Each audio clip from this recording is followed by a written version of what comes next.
the Nicomachean Ethics of Aristotle. Read and presented by George Pitropogiannakis. Book 2, Chapter 9. Now that moral virtue is a mean state, and how it is so, and that it lies between two faulty states, one in the way of excess, and another in the way of defect, and that it is so because it has an aptitude to aim at the mean both in feelings and actions. All this has been set forth fully and sufficiently. And so it is hard to be good, for surely hard it is in each instance to find the mean, just as to find the mean point or center of a circle is. Not what any man can do, but only he who knows how, just so to be angry, to give money, and be expensive is what any man can do, and easy. But to do this to the right person, in due proportion, at the right time, with a right object, and in the right manner, this is not, as before, what any man can do, nor is it easy. And for this cause, goodness is rare and praiseworthy and noble. Therefore, he who aims at the mean should make it his first care to keep away from that extreme, which is more contrary than the other to the mean, just as Calypso in Homer advises Ulysses. Clear of this smoke and surge thy barque direct.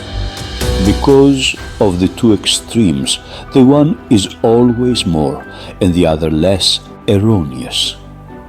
And therefore, since to hit exactly on the mean is difficult, one must take the least of the evils as the safest plan.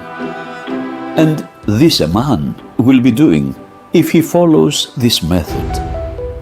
We ought also to take into consideration our own natural bias, which varies in each man's case, and will be ascertained from the pleasure and pain arising in us.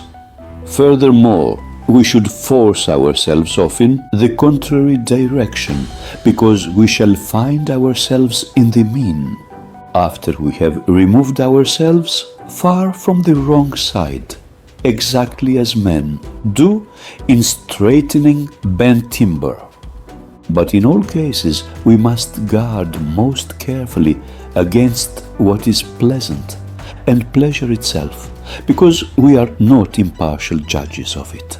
We ought to feel, in fact, towards pleasure as did the old counselors towards Helen, and in all cases pronounce a similar sentence.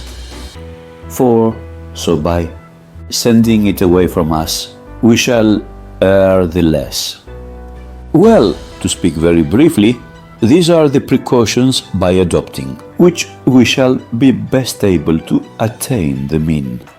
Still, perhaps, after all, it is a matter of difficulty, and especially in the particular instances, it is not easy, for instance, to determine exactly in what manner, with what persons, for what causes, and for what length of time one ought to feel anger, for we ourselves sometimes praise those who are defective in this feeling, and we call them meek. At another we term the hot-tempered manly and spirited. Then again, he who makes a small deflection from what is right, be it on the side of too much or too little, is not blamed. Only he who makes a considerable one, for he cannot escape observation.